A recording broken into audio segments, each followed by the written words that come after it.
Articles याद करने में दिक्कत होती है? अब नहीं होगी।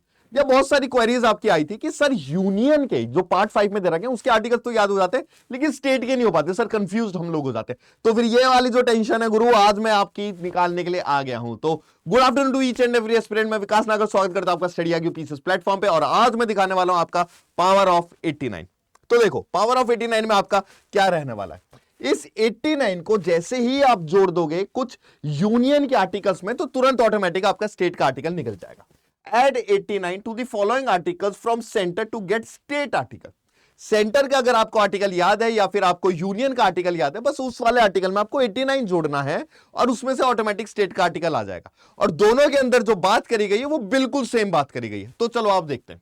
आर्टिकल 72 में यह बोला गया है कि राष्ट्रपति के पास कुछ जुडिशरी पावर है कि कैसे कैसे वो किसी को माफ कर सकता है, रेमिट कर सकता है, कम्यूटेशन कर सकता है, रिमिशन कर सकता है। अब ये यहां पर जो पार्डन करने की पावर राष्ट्रपति को दे रखी है आर्टिकल 72 के तहत, अगर आप इसमें 89 जोड़ दोगे, अगर आप इसमें 89 जोड़ दोगे तो तुरंत आपका जो आर्टिकल आ जाएगा वो आर्टिकल 161 आपका आ जाएगा, जिसमें बिल्कुल यहां पे यूनियन में प्रेसिडेंट होता है और स्टेट में गवर्नर होता है और यहां पर सेम पावर आ जाएगी गवर्नर की टू ग्रांट पार्डन। आर्टिकल 74 में यह बोला गया कि काउंसिल ऑफ मिनिस्टर्स के पास पावर है कि वो मदद कर सकते हैं और एडवाइस कर सकते हैं देश के राष्ट्रपति को, आर्टिकल 74 के तहत। यहां पर गवर्नर को एडवाइस कर सकते हैं काउंसिल ऑफ मिनिस्टर्स। जैसे ही 89 जोड़ दोगे आप इसमें भी 74 में तुरंत 163 आपका आ जाएगा आर्टिकल। दूसरे की तरफ आगे बढ़ते हैं। आर्टिकल 76 की हम बात करें, अटॉर्नी जनरल ऑफ इंडिया, जो कि हमारा क्या है, अटॉर्नी जनरल ऑफ इंडिया यानी कि राज्य सरकार का वकील, ठीक है। वो कौन से आर्टिकल में आता है? वो आता है आर्टिकल 76 ऑफ इंडियन कॉन्स्टिट्यूशन में। अगर हम इसमें 89 जोड़ देंगे तो सर जी राज्य सरकार का भी तो कोई एक वकील होगा, तो राज्य सरकार का जो वकील होगा वो आ जाएगा आर्टिकल 165 में। जैसे आप 89 जोड़ दोगे और वो उसमें बात करेगी एडवोकेट जनरल ऑफ स्टेट की। उसके बाद आर्टिकल 77, आर्टिकल 77 में बात करी गई है conduct of business of government of India के, कि इंडिया का जो बिजनेस है, बिल्स वगैरह सब चीजें पास करने का तरीका कहां पे लिखा गया है, तो वो आर्टिकल 77 में लिखा गया। वहीं पर ही अगर आप 89 जोड़ दोगे तो वो कहां पे आ जाएगा राज्य में, सर जी 167 में। अगर मैं बात करूं ड्यूटीज प्राइम मिनिस्टर की, जो वो सारी इंफॉर्मेशन प्रोवाइड करेंगे राष्ट्रपति को, किस वे में इंफॉर्मेशन करेंगे, कम्युनिकेशन करेंगे, जो भी सारी इंफॉर्मेशन देने की बात होती है कि प्रेसिडेंट को जो इंफॉर्मेशन देगा वो प्रधानमंत्री देगा, प्राइम मिनिस्टर देगा, वो दे रखी है आर्टिकल 78 में। यहां पर चीफ मिनिस्टर, राज्य में चीफ मिनिस्टर ड्यूटीज, जो भी सारी इंफॉर्मेशन है वो गवर्नर को देगा, किस आर्टिकल के तहत, 167। सर ये कैसे आया बेटे, 89 जोड़ दो, 78 प्लस 89 167। चलो नेक्स्ट की तरफ बढ़ते हैं। आर्टिकल 79, आर्टिकल 79 में बोल रखा है कॉन्स्टिट्यूशन ऑफ पार्लियामेंट, कि पार्लियामेंट जो है कॉन्स्टिट्यूशन के अंदर दे रखा है और उसके अंदर कितने कितने हाउसेज हैं।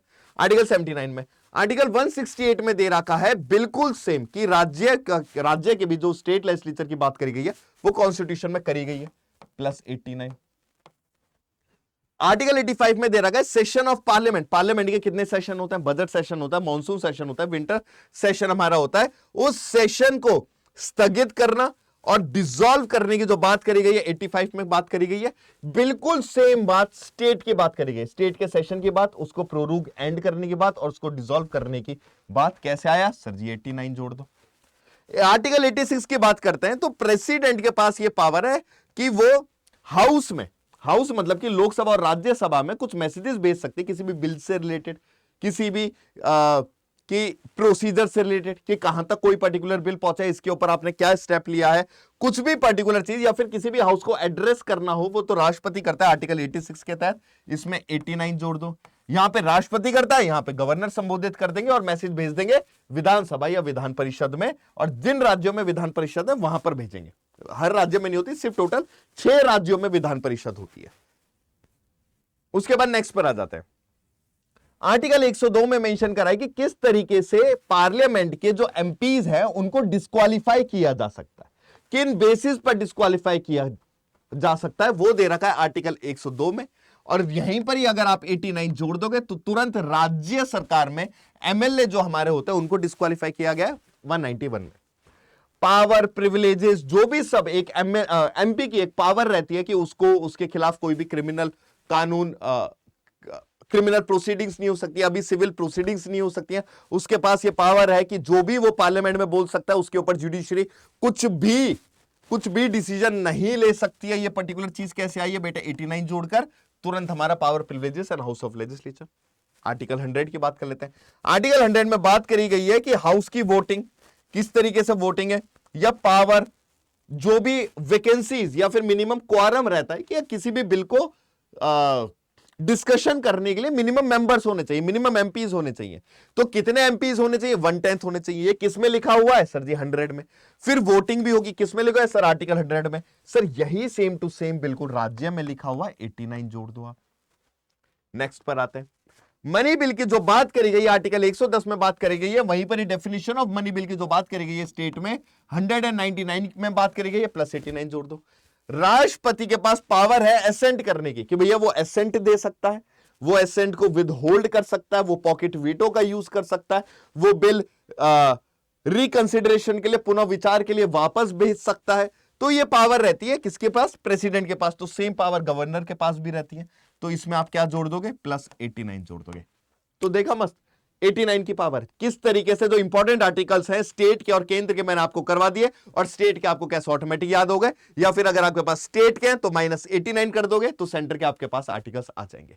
तो ये थी आज की tips and tricks to remember Indian constitution. और ऐसे ही सीरीज में ऑलरेडी काफी सारे टॉपिक्स मैं कवर कर चुका हूं, जहां पे मैं शेड्यूल आपको याद करवाया, फंडामेंटल ड्यूटीज मैंने आपको इसी ट्रिक्स के साथ याद करवाई है। उसके बाद इंडियन कॉन्स्टिट्यूशन के 22 पार्ट्स मैंने आपको याद करवा दिए, और आज मैंने आपको स्टेट आर्टिकल जो है इंपॉर्टेंट वो भी मैंने आपको याद करवा दिए 89 की पावर के साथ। ठीक है, तो इसी टिप्स एंड ट्रिक्स को अगर आगे कंटिन्यू करना है, या फिर आपको सीरीज कैसी लग रही है कमेंट सेक्शन में जरूर लिखना, और चैनल को सब्सक्राइब जरूर करना, लाइक तो बनता है गुरु। तो जल्दी मिलता है एक नई ट्रिक्स के साथ जो कि हम लोग कवर कर रहे हैं इंडियन कॉन्स्टिट्यूशन के। Till then take care, bye bye and see you soon guys.